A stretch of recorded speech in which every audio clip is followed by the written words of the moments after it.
I am so thankful for the opportunity to speak to you all. I actually didn't come here to speak. I came here to have a conversation with you. Is that okay? Is that something genuine? Because when I look at my vision for myself, I often think, what is it that I see for myself?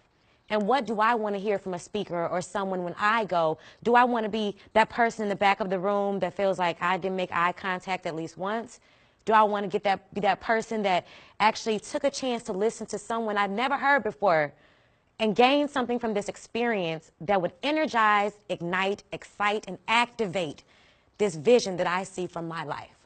Normally, I would come up wearing my sash, walking around with it and everything. But like Lynette said, in life we go through things. And this session is about preparing us for what's coming ahead with our vision. I like to look at my sash because it's got makeup stains and lip gloss and all that over it, because this is really not about who I am. This is just a part of my vision. But I bring it because it's like my sword. And you have to remember the things you've been through so that you gain clarity in your vision. The first question that popped in my mind, and I'll be quick, was why are we here today? Why did we all wake up this morning and find it important to attend this event? Was it to support Lynette? Was it because you knew something within yourself needed a change? Are you not satisfied with where you are right now? Why did you come today? And for everyone here, it will be different. Because God has a different vision, a different calling, a different purpose, a different structure for all of us. And in creating your vision boards, when you get back to that why do I see this as my vision? You slowly but surely start to gain the fuel you need to empower that vision. I'll admit, how many of us have created vision boards before? Some of them I've done, some are half done, some I didn't complete, some are in my back seat. But it's 2018. And I don't know about you, but I made a decision that 2018 was going to be my year that I took my why and I let that be my now. Why now? Why do you need a vision board now?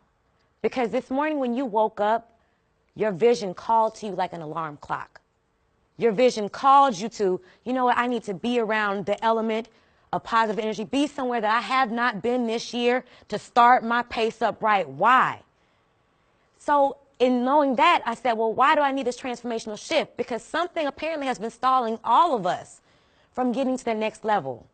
I'll say when Lynette did the emotional relaxation technique, it took me right to where I needed to be. Because coming in as a new speaker, as Sam is Corporate America, I get the shakes too. I don't know if it's gas from last night, what I ate, or what I'm still trying to decide right now. But it put me back into perspective of my authentic self and why I wanted to be here. When I first received the opportunity, I was elated, I was happy. And as I was preparing myself, I got a phone call this week about my brother. He had his kidney replaced. His kidney failed. He got pneumonia. He is in ICU and not breathing on his own. And when I found out, I went home and I laid on my face and I just cried. And I said, God, why do I have to speak with this going on? Why do I have to talk when I'd rather be here? And at that moment, God told me, because you got to have something to talk about. You got to have something to minister about.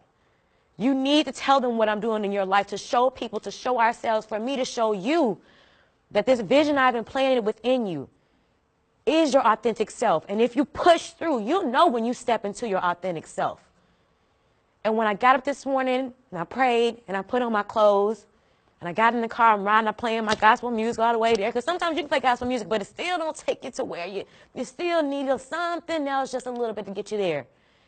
And that's why emotional techniques, support and relaxation, and having a vision for your life are important. Because when you don't have a vision for your life, you die. Just like if you don't have a job, you're what? Your bills don't get paid, the rent fall behind, you end up borrowing money.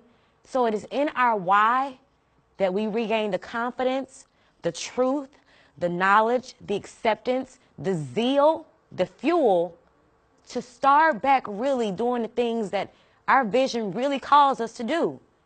And it's in the needle point changes, the getting up in the morning, the seeing that little piece of, on my bathroom mirror, I've written in lipstick about 10 different goals. And each time I check it off, I put my little lipstick. I don't use my favorite one because it's too expensive, but I use the one from the hair store. But I put a check by it each time. And I sit back and I say, why? Why did I feel the need to achieve this goal? Because when you start to feel that pull, when God starts to cultivate within you that need to want to get to your authentic self, it's that why that's going to keep you there. Because when trials in life come, and they're going to come, even after we create our vision boards, you might leave here and get a call from a baby daddy or somebody or find out. But when you remember your why, you can deal with things in a better perspective. You can handle things. So as you go through today, as you take in all the information, the wonderful speakers, the energy, the positivity, the knowledge, the wisdom, remember why you need it for your life.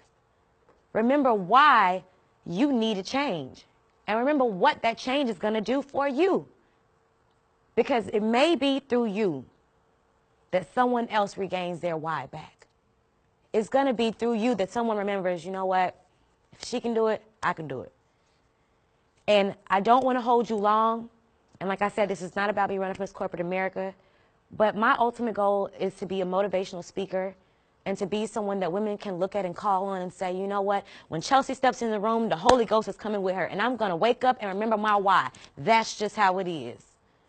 Because I've been that person in the back of the room. Lynette, I met her at a conference, was one of the only people that actually spoke to me at this big conference. And I felt so small. Even with me being Miss Corporate, that doesn't mean anything. I'm still me. On your vision board, no matter what your position is in your corporate life, you're still you. So this vision board party is about now let's picture our authentic selves and why we want to get back to that and what that's going to bring to our life. So I encourage you to sit back, relax, but also get into the field of remembering your why. Because remembering your why will allow you to live. Thank you.